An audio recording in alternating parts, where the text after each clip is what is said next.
Good afternoon. I'm Mayor Muriel Bowser. We are at the Deanwood Recreation Center in Ward 7. I'm joined by members of our public safety team to provide a public safety briefing and to take on-topic questions. I'm here. I know many of our residents are very concerned about news reports that we've heard, especially today, about violence in the district.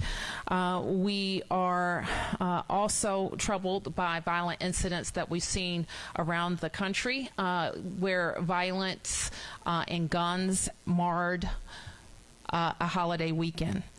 So we want to make sure that we are sending the clear message that our public safety apparatus and our team are working around the clock to keep district residents safe. And we want to make sure that we are using all of our tools to investigate these violent incidents and to hold the people responsible accountable. I'm asking the acting chief of police, Leslie Parsons, who is acting for Sean these few days, to provide a briefing on some of these incidents, and then we'll be able to take your questions. Chief. Thank you, Mayor. Good afternoon, everyone. I am Assistant Chief Leslie Parsons of MPD's Investigative Services Bureau. As you all know, the 4th of July brings thousands of visitors to our nation's capital, and each year, MPD is fully activated to be present in and respond to community needs, as well as facilitate the many events around our city. Yesterday and into the overnight hours, we experienced a number of shootings and homicide, and that is totally unacceptable. And while we should acknowledge there were many events to include multiple neighborhood parades, Major League Baseball game, a concert and fireworks display that went off without incident, the gun violence that occurred in the evening cannot be ignored, and we are asking our community for help. I'm going to briefly speak on two cases that occurred last night and this morning. The first case I'll start on is the case from Meade Street that occurred just before 1 a.m. this morning, the 4700 block of Meade Street Northeast. In this case, there were several residents of our community outside celebrating the 4th of July when a vehicle that is described as a dark-colored SUV sped through the block, stopped, and suspects recklessly discharged firearms at these residents. That vehicle then fled the scene. As a result, we ended up with 9 total victims. Initial reports where our youngest victim was 9 years old. That victim is actually 10 years old. So we had a 10-year-old victim and a 17-year-old victim. Everyone is expected to survive. Nobody has any life-threatening injuries. They are all being treated at local hospitals. The next case that I was going to speak on, just to give you a briefing and update about, is the case from Catholic University that I know everybody has questions on. So right around 8 a.m. this morning, 4th District officers responded to the 600 block of Alumni Lane, which is the address on Catholic's campus. Now, this occurred just off Michigan Avenue, just on the campus, but it was outside. In this case, they responded. They located an adult male shooting victim. DC Fire and EMS responded, transported that victim to a local hospital where he unfortunately succumbed to his injuries. Although very, very preliminary in this investigation, the investigation so far suggests that the victim and suspect were known to each other, and it appears that whatever transpired between two individuals that knew each other. We'll have more updates on that case later. Unfortunately, that's all I have on that one at the moment. But I'd like to encourage anybody that has any information on any of these cases or any other cases to please contact the Metropolitan Police Department. Call our 24-hour command center at 202-727-9099, or you can send us a text tip at 50411. Thank you. And I know there were also some questions about our non-law enforcement deployments across the city, and I wanted to ask the city administrator just to comment briefly on that. Thank you, Mayor. So for large events like the 4th of July, we deploy something called Go Teams throughout the city. Last night there were 28 GO teams that had over 100 individuals involved. And those GO teams have a few missions. One is to be present and provide a safe space for individuals. These are often individuals who are known to community, who grew up in community, that are assigned to each GO team. Second, to walk the adjacent blocks to be able to observe rising tensions, keep things safe, encourage people to have fun. And third, if they do spot rising tension, that's not even yet at the point where there would be a crime, to notify their chain of command, who notifies MPD, so they can adjust their deployment. So we had 28 present yesterday, about 100 individuals. In the past, we've been at prior 4th of Julys, we've been out at Halloween. These consistently show they reduce violence in the area. They cannot control for or stop every instance of violence, but they do have a calming effect on community. I had a chance to visit about 5 GO teams last night between 9 and 11, all actively walking the adjacent blocks and engaging with community. Questions? Yes, Darcy. Regarding the mass shooting incident, so we spoke to someone who lives there. She indicated that she has a party every year, peaceful party, food, they set off fireworks, things like that. So if you could confirm what was going on in that area. I saw on Twitter you said that this was targeted. If you could kind of explain, were the children targeted? Like, who exactly was targeted? And was there police presence in that area? Yeah, so as I mentioned during the summary of the case, it appears that this vehicle came down the street in a split second and fired shots recklessly towards the folks that were outside. We're still investigating the case, so it's hard for me to give you a firm answer on your question, but it appears the folks that were outside merely celebrating the 4th of July were targeted, and we're trying to figure out why. Are you going to put anything out on the vehicle? We're working on that. If we're able to develop whatever we can develop in this case, we'll definitely share it with the public. Chief, on Catholic, can you tell us anything about the victim? Did the victim have any connection to the university whatsoever? Yeah. So far, as I said, very preliminary in the investigation, but so far we're not seeing a connection to the victim and the university. Or I know the Marionberry Leadership Institute also meets on campus and was meeting there. Was he connected to that? There's nothing to suggest any connection there at all. And unfortunately, I can't comment any more on the victim as we're still working to positively ID and notify next of kin. And Mayor Bowser, can I just ask you, the numbers are staggering. Since you held your press conference on Thursday talking about trying to keep a lid on violence over the weekend, since Friday, there have been 10 murders by my count. Correct me if I'm wrong, but 10 murders since Friday, 5 in the last 24 hours. What do you make of that? What do you say to residents that, I know it's a nationwide problem, it's not unique to Washington, D.C. that there's gun violence, but 10 murders in 5 days? We have too many guns and too many violent people on the street, and we all need to do everything possible to prevent people who have guns from using them in our city. What we talked about, I'm sure, on Thursday was how we were going to deploy our resources. I just got a briefing from the team that our police response was in the margin of what we expect for priority calls, that our fire response was in the margin, that our large-scale events in the city came off with relatively few hitches. So we know that our public safety team is working double time to keep our city safe. We need the rest of the apparatus to also be working that way.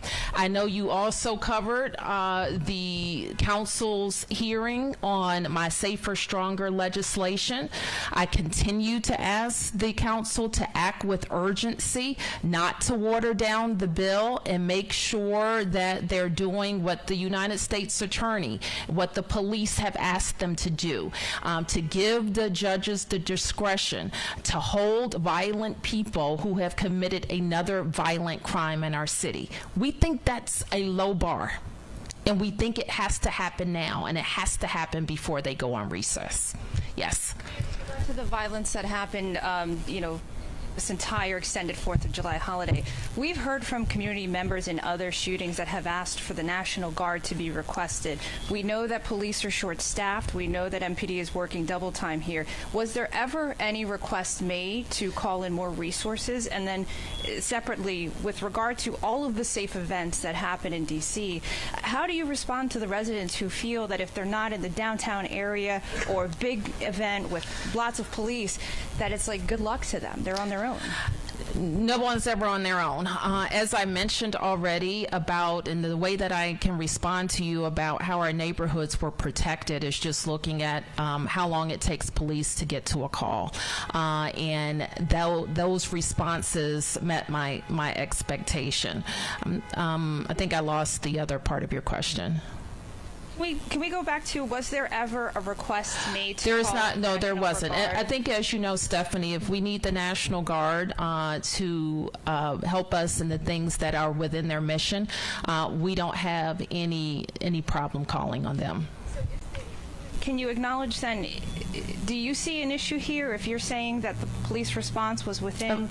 Of course I see an issue here. That's why we're standing here, to answer your questions about why so many people are on the streets with guns who are willing to use guns. And that's what we're all working together to solve.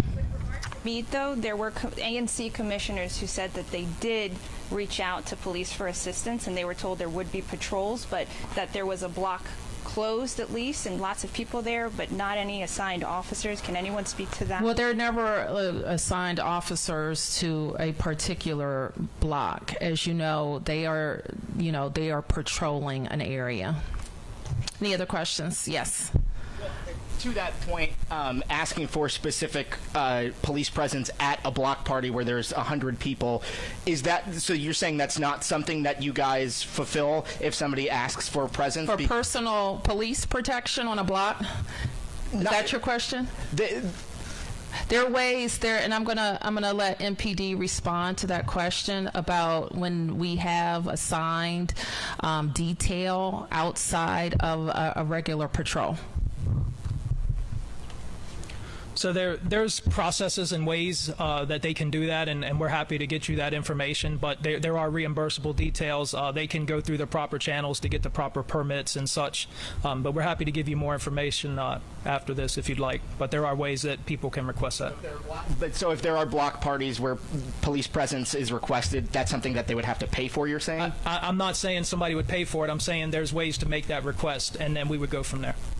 So was there police presence? Was there police presence on Meade Street yesterday? There was police presence all over the city yesterday, and the 6th District officers were patrolling. I was out there with them. I gave the briefing this morning at 2:30 on that case, so everybody was out there to include myself. And as I said, the Meade shooting happened in a split second. That shooting happened in a split second. That shooting, officers were on the scene within 1 to 3 minutes. I don't have the exact time in front of me, but they were there rather quickly.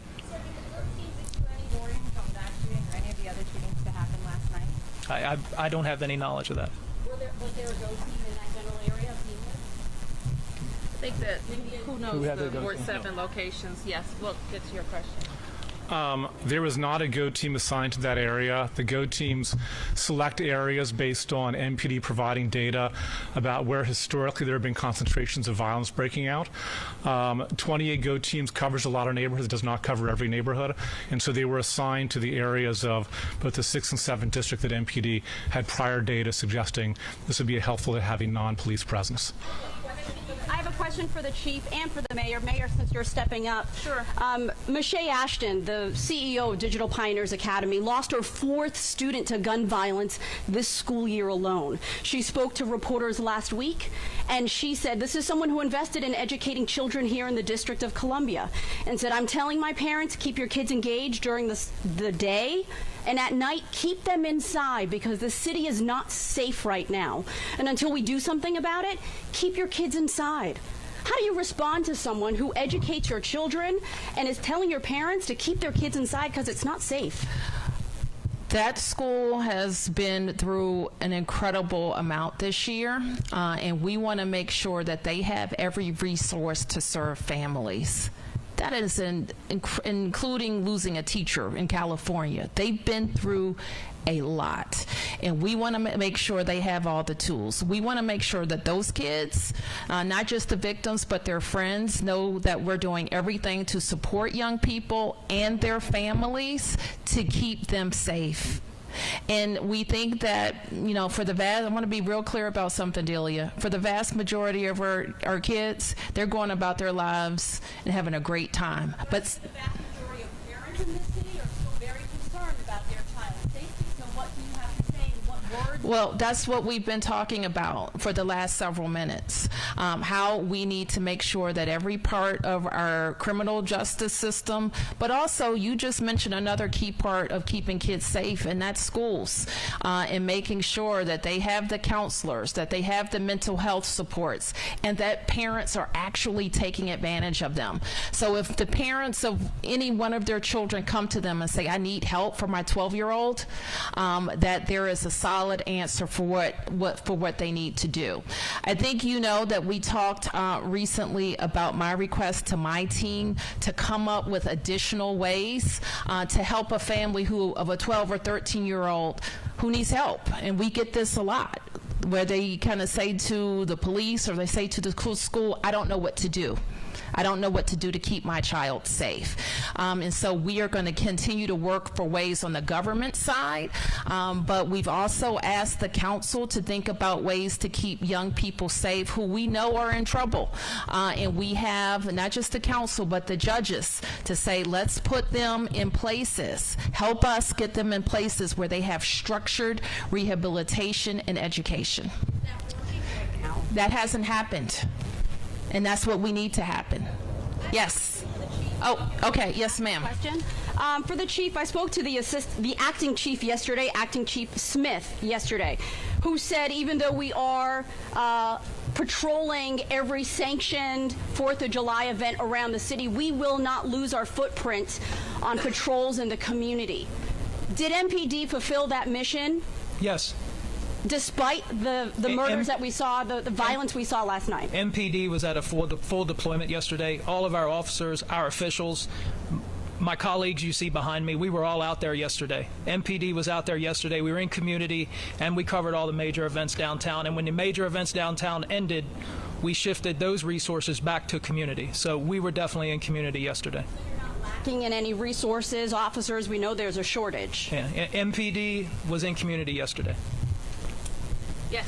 The pandemic across the country, including D.C., we're seeing increases in violent crime, and some of those cities have managed to turn those trends recently and are seeing decreases. What makes D.C. different than them, and what do we need to be doing I've already talked about what we need to be doing. I can't talk about other cities, but I can tell you that we have identified gaps, and we're pressing very hard on the government side, the legislative side, and the criminal justice side. Can you talk also a little bit about our violence interrupters here? My understanding is a lot of the violence over the weekend was street conflict, and or at least some of I don't think we can say that at this stage.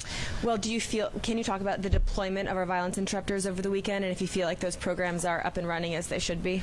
I think that we continue to work on making sure we have a violence interruption program that is going to reap benefits and curb violence. Do you feel like ours is doing that right now? We have work to do. And where are you on a new police chief and as well? We're working on that. And ones as well, and also. Well, we just buried our director, so give us a second. So, Mayor, first off, did any of these events occur where you had your go teams? It's my understanding Kevin, they did can not. you speak to that? Yeah. There were, I understand, 2 events. One took place in the Noma Sursum Corda area. The event took place actually as they were standing up their tent, so they hadn't actually activated yet, and they had to delay their activation by a couple of hours. And then there was one that was in an area within close proximity to the 28. Again, I understand there was one within close proximity to one of the 28, in addition to the one that occurred in the Noma Sursum Corda area as they were standing up. Again, let me highlight, they go to locations specifically based on prior data suggesting there's a a history of gun violence, and they cannot prevent every incident, but it is very much all hands on deck for the violence interrupters. So they have some DC employees, they have employees of the ONES program, they have contractors that work for both Cure the Streets and some of the ONES programs. So just as the folks behind me did all hands on deck, they did as well. Sometimes it does not cover or prevent every incident, though. Find out where that other one was at some point. Yes, and I'm sure we'll do. I have a quick question for the fire chief. I heard a lot of trucks running around last night.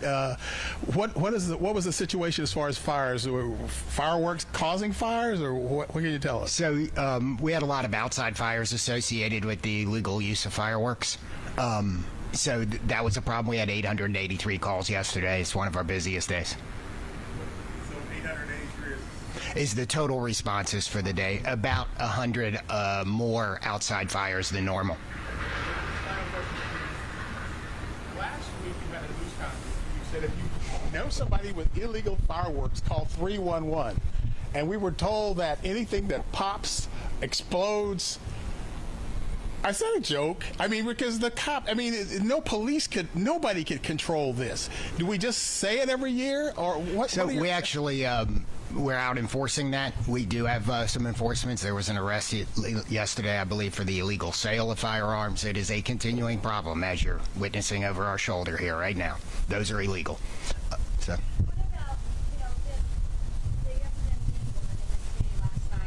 There was a party and there were fireworks. You can see the bottle rockets, Roman candle, whatever you call it, on the street, packs of things. So there were fireworks going on. Is this kind of going hand in hand as well? Whereas you have these different things where people are setting off fireworks and then we have some of the violent incidents, or is this completely unrelated? So I think they're unrelated. People should be able to go out in their community and celebrate. They should be able to have barbecues. They should be able to be with their friends, and it should be safe. That's our expectation. I think. Yes, that's true. And yes, that's true. There is. Last couple of questions, please. Yes. Yes, ma'am. To Harley Harper, who did amazing work in this community, well respected. I interviewed her at the ONES office when I profiled the Pathways program, hugely successful. The men who graduated that program are desperate to reach out back into the community. Would you consider using the graduates of the Pathways program to do exactly that, to work either as violence interrupters or to work in the community? I think they are. I don't know the number of graduates that are later employed by violence interruption, but a number of them are. I can tell you that, and they're certainly eligible to. But that's not the only thing that they're eligible for, and not the only way that they can contribute to their community. So we're very focused. We do regard the Pathways program as a stellar program that is doing job training, is doing behavioral health support, and is doing subsidized employment. And part of our commitment is to help people move on from that point to a sustaining job. And we continue to do that. But they are eligible, and many do go on to work for contractors who are providing violence interruption work. And I should say the earlier question was about when we will hire in ONES. I believe that position has been posted, and we need a special individual that knows how the government works, how to make the programs work, and has credibility in the community. So those who are interested in coming on for a very rewarding job, but not an easy one, we need you to contact us. Yes. Mayor, for the question going back to the National Guard, and I have a separate question for police, but for you on the National Guard question, can you just explain for community members who are calling for the National Guard, why doesn't the staffing shortages, and again, I understand that the chief just said that police were in community, but the staffing shortages that are in place and the level of gun violence we've seen, why does that not constitute a request for the National Guard where police could be freed up and go and concentrate more resources in areas that are known to be problematic? As I said, Stephanie, if we had a specific mission that was in the mission of the National Guard, we wouldn't hesitate to call on them. What the National Guard, they're not law enforcement, keep in mind. They don't know our local laws. They don't typically make local arrests. What we have used the National Guard for to perform a very critical public safety function has been in more traffic posts, and we use traffic posts very strategically. In the last couple of weeks, we have deployed in several neighborhoods. One of the MPD will give me some specifics on our activity, and we have been able to, we think, take some guns off the street as it relates to that. But National Guard don't typically do law enforcement. Called in to handle other matters so that more police resources could be directed to neighborhoods in need. As I said, if we feel the need to call them in for that type of mission and what's within their mission, given their level of readiness, we would do that. There was a concern raised that your department may have been stopped because of the new Twitter policy and being able to put information out there publicly as needed. Can you confirm, is there anything to that, any concerns there with regard to the D.C. Police Department Twitter account? Can we get back to you on that one? Thank you, everybody.